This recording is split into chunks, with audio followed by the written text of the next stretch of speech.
اللهم صل وسلم وبارك على سيدنا محمد وعلى اله واصحابه اجمعين. حبايب قلبي عاملين ايه؟ يا رب يكونوا بخير وفي احسن حال يا رب. النهارده هنعمل مع بعض كفته الحاتي، وهقول لك على سر يخليها معاكي كأن انت جايباها من بره. مش هنشويها على فحم ولا على اي حاجه. اللهم بارك، زي ما انتوا شايفينها معايا كده، معموله في فرن البوتاجاز، حاجه كده فوق الوصف. اول حاجه كده ومبدئيا اللهم بارك كده معايا 3 كيلو من اللحمه المفرومه. حطيت عليهم بقى ربطة بقدونس متخرطة. حطي بقى البهارات اللي انت عايزاها. حطي بقى فلفل اسمر، بابريكا، كزبرة ناشفة، توابل كفتة لو عندك او بهارات كفتة. ضيفي عليها كل اللي انت عايزاه، شكليها بقى كده وبهاريها وخليها زي الفل. خلاص همسك بقى كل الحاجات الحلوة دي كده اقلبها كلها ببعضيها. وكنت بشر بصلتين، حطاهم في مصفى ورش عليهم رشة ملح لغاية ما نزلوا المية بتاعتهم. عصرت البصلتين، اخدت المية على جنب هنصبع بيها الكفتة. والتفل بتاع البصل حطيته في اللحمه. خلاص زي ما انتوا شايفين معايا. خليكم معايا ما تروحوش في اي حته، وحطوا لايك للفيديو يا جماعه، حطوا لايك بالله عليكم كده، دعموني باللايك. اللايك بتاعكم هو اللي بيدعمني لاكبر عدد من المشاهدين. اولا بقى كده ايه، زي ما انتوا شايفين معايا دي الميه بتاعه البصله. لو عندك معلقه صلصه اللي هي معجون طماطم حطي، مش عندي فاضطريت احط بابريكا بدلها. وحطي بقى فيها رشه فلفل اسمر، وهي طبعا فيها ملح لان كنا رشين على البصلايه ملح. وبهاري بقى الميه بتاعه البصل. جبت سيخ الكفته بقى زي ما انتم شايفين.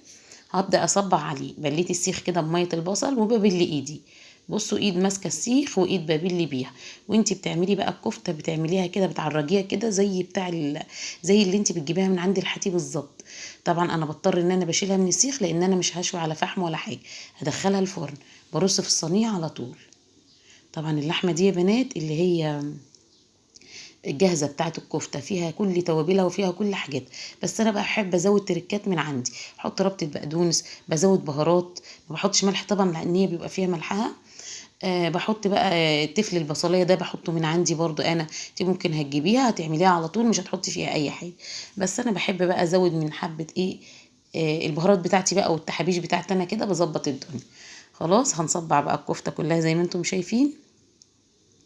وهنعمل ايه تاني؟ هنعمل مثلا سلطة طحينة جنبيها. وهنعمل سلطة خضار اللي هي الطماطم والخيار والحاجات دي. لو انت بقى حابة تعملي جنبيها طبق مكرونة، طبق رز، حابة تعملي جنبيها رصتين بطاطس، يبقى زي الفل قوي. هتبقى وجبة اكل، وجبة فطار حلوة جدا جدا. كل سنة وانتم طيبين. رمضان خلاص خلص.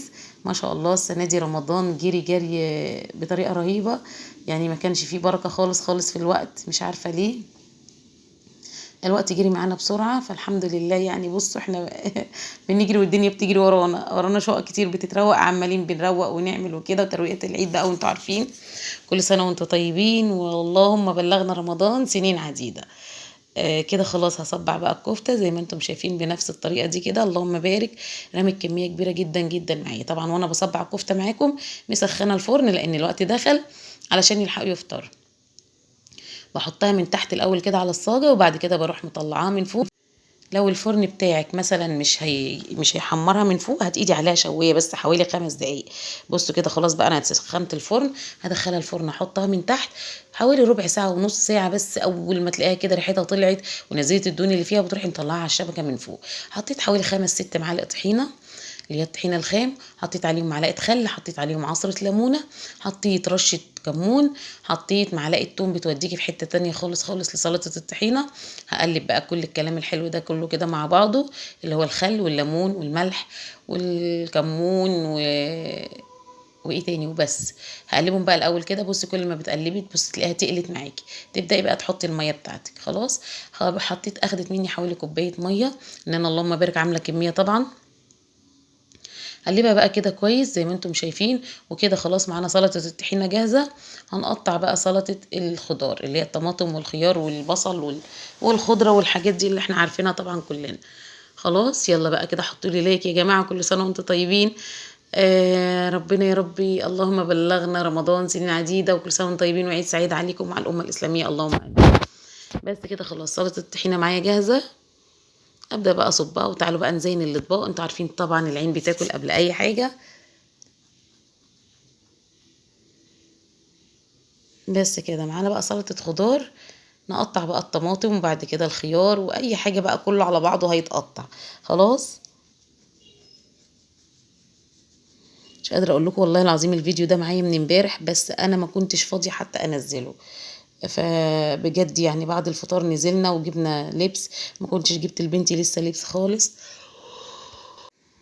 نزلت بقى جبت لها كده اللبس بتاعها. مش قادره اقول لكم ورب الكعبه انا بس بسجل معاكم او بمنتج الفيديو وانا بنام، عايزه انام موت، نفسي انام بجد. فطبعا انتوا عارفين شهر رمضان ده تعب قوي قوي يعني. فالحمد لله يعني ربنا يعيننا ويقوينا على اللي احنا فيه، وان شاء الله ختام ومسك النهارده يختم بحاجه كويسه باذن الله. بس كده خلاص قطعت بقى السلطه، وكده معانا الخضار بتاعنا كله جاهز، اللهم بارك كده حاجه زي الفل. كده عملنا سلطه الطحينه وعملنا سلطه الخضار، هنصبها بقى في اطباق وتعالوا بقى نشوف الكفته بتاعتنا.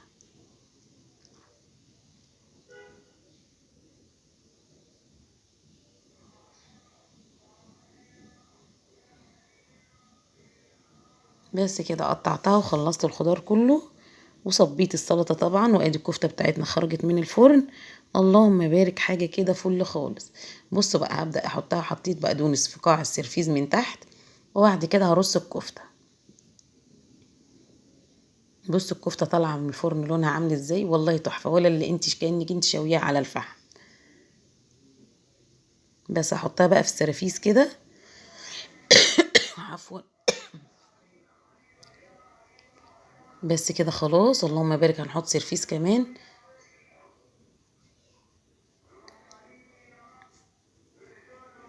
ممكن تعملي جنبيها بطاطس محمرة، ممكن تعملي مكرونة، ممكن تعملي جنبيها رز، هتبقى وجبة غدا حلوة جدا. ولو حابة تاكلي بعيش بقى كده وسلطة وسلطة الطحينة تمام. كده خلاص حطيتها وخلاص زي الفل قوي، سخنة جدا طبعا على ايدي. جبت بقى ورقة فويل كده حطيتها في النص، ولعت حتتين فحمة، وجبت في كل واحدة حتة فحمية وحطيت عليها نقطة زيت وغطيت عليها بالورق الفويل زي ما انتم شايفين.